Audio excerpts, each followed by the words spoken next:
we talked about it one time on a live stream, or maybe it was one of our early interviews through the phone. But you had talked about a situation where Tupac had got upset because he was trying to take some dats or something from the studio, and he had called you to get a hold of Suge to talk about it. Can you retell me that story and tell me any detail about it that you remember? I know it was so long ago, but anything you can say about that? Well, I don't think he called me. It was the security that actually called me because they used to get patted down. It got so bad when people were stealing dats and trying to take their music home. Not the reels, not the 24-inch reels, the dats. Because everybody liked to ride around and listen to their music and all of that stuff. But bootlegging was big then. And now we kind of leak stuff purposely on the streets, people that's in the music business, just to get a feel to see how it was going. But back then, you treated your music like gold. You didn't want it leaked prior to the street date or the release date. And I'm not saying Pac was doing that because he wasn't. He was smarter than that. But we had made the engineers and we came up with a list. They had to go to my security, and my security had to call me to get a cassette to copy music on and stuff like that. So Pac used to always threaten the engineers and all of that. And so I'm sure they were doing stuff behind their backs or bringing tapes in, on their own or something like that and say, just use this tape. We ain't got to go through them to do that. I ain't dumb. I know stuff like that was out. But this particular day, Pac wanted the music and he was on one and he was, called and the security was like, Reggie, I want my music. And I forget if I let him take it or if not, got the Suge and Suge said let him have it or whatever. I forget how that story went. But yeah, that had happened. But the main one I think you heard about was when they were trying to search him, when they had just came from the airport. And that's when he got upset. Like, man, we just came from the airport. Ain't none of my people who ain't got nothing. You ain't searching my people. We just all came from the airport, I was like, nigga. My security called me. I was like, Pac don't have to get searched. Because Pac and Snoop didn't get searched, ever. They didn't. But all the other niggas is with you getting searched. Well, they ain't coming in there. And so, yeah, we had that incident and issues, and Pac was all mad, and he used to get mad and stuff like that. But he wasn't mad. You got to remember, when he used to get mad, it usually be about something else, or to get to Suge, or to get Suge calling him to talk to him. Because, there'd be sometimes when Suge be like, I ain't fucking with that nigga right now. We do that to our people. I don't feel like talking to him right now. I ain't talking to him right now. He tripping. He on one, or something like that. And so him and Snoop both knew what to do to get, especially Pac, to get the Suge. They knew what to do. Trip on the security. They gonna call Reggie, and Reggie was usually always with Suge, and he usually will get to the phone or get some type of reaction. And so that's all Pac was doing. Yeah. After Tupac passed, was there a stipulation to where Death Row had the rights to put out another Tupac album? Because I know that the groupie guy had mentioned that, as far as saying that the bankruptcy, that they were basically saying the biggest piece of the bankruptcy, if you bought Death Row out of it, was that you had the rights to put out a Tupac album, and that there were these reels that Death Row had held on to that they didn't turn over to Interscope, or this person said it was to Afeni, even though you already cleared that up prior to this. Let me explain what the groupie done read. He done found on Google, which you all can buy. The information that Mr. Groupie is referring to. You all can buy it on the website. Matter of fact, John, while you up there, were you trying to pull up that website and tell people where they can go buy this paperwork at? If you know where it's at. Yeah. But you can buy it. People sell the agreements online. I got them in there. When I get back right, I'm going to be breaking out paperwork like crazy, since y'all like seeing paperwork, because I got all the paperwork and contracts and stuff, because I was the person that the bankruptcy court sent everything to. But let me just say this. This is how the deal went. I'm going to break the whole deal down to y'all. Of course, Machiavelli was coming out, which came out after he died. So that kills that theory right there, what he's talking about, because Machiavelli eventually came out. But yeah, there was 3 albums done, you know, All Eyes on Me, Machiavelli, and there was another one. They always try to say, well, 3 albums was because All Eyes on Me was a double CD. You got some fools that try to say that and it was 3. I heard they tried to make that claim before. I'm talking about the attorneys. So he did 3 albums. He did a double one, then he did Machiavelli.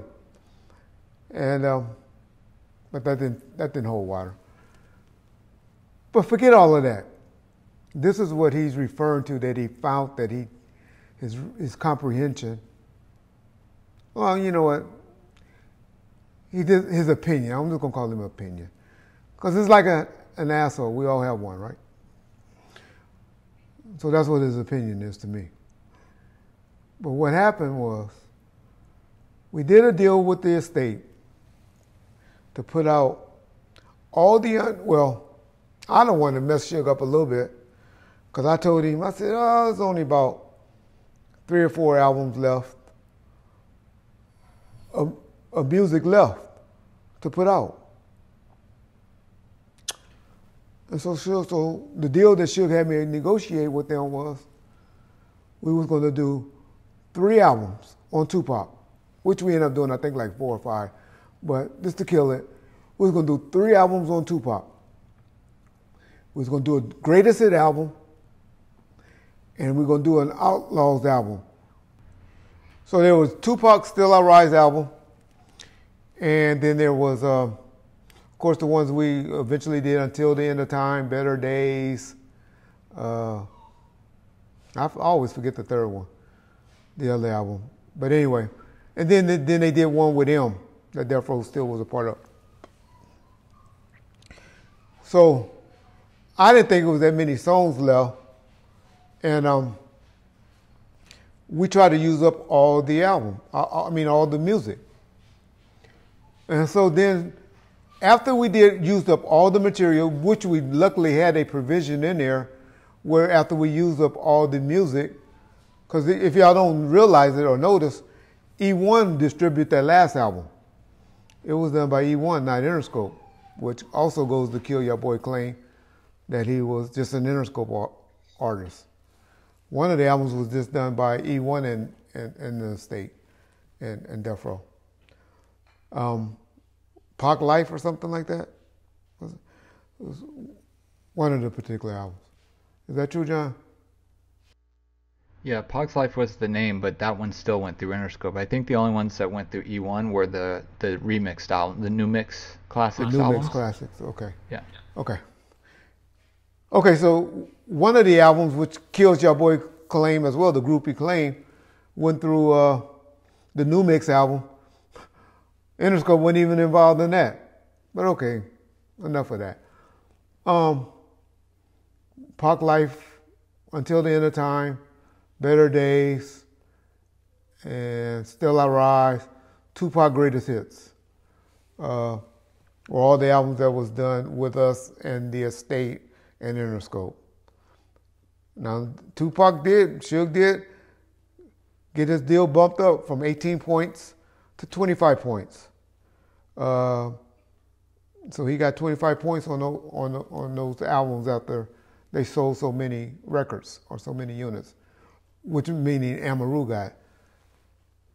So my point is, what we did, what was the agreement was done, was, okay, so not All Eyes on Me or Still I Rise, Machiavelli, Tupac Greatest Hits, which was only 2 new songs from us and 2 new songs from them, meaning Interscope, or Tupac, because Interscope relinquished their rights to the estate, the control. So they contribute 2 songs, we contribute 2 songs to the Greatest Hits album. So Death Row will only own Still I Rise,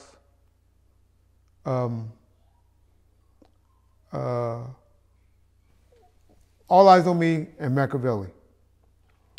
After 10 years, and this is when the bankruptcy thing kicked in, Suge had a right to purchase an album worth of Tupac music that he would own outright, And other than those 3 albums that I just mentioned, everything else would revert to the estate, meaning all the other songs. So what my plans was is to buy all the hits. I was like, okay, we just go and get all the songs that wasn't out, not All Eyes on Me, not Machiavelli. We were always on those recordings. But any songs that were put out during that time, other than an album work, now that's where it got crazy. Suge Knight. He was like, well, we only put out double CDs, so it should be a double. It's 24 songs. And they would always say, no, you're only getting 12 songs. So that was going to be an argument. We always said, okay, we'll deal with that in 10 years when it's time to split. But the bankruptcy came prior to that.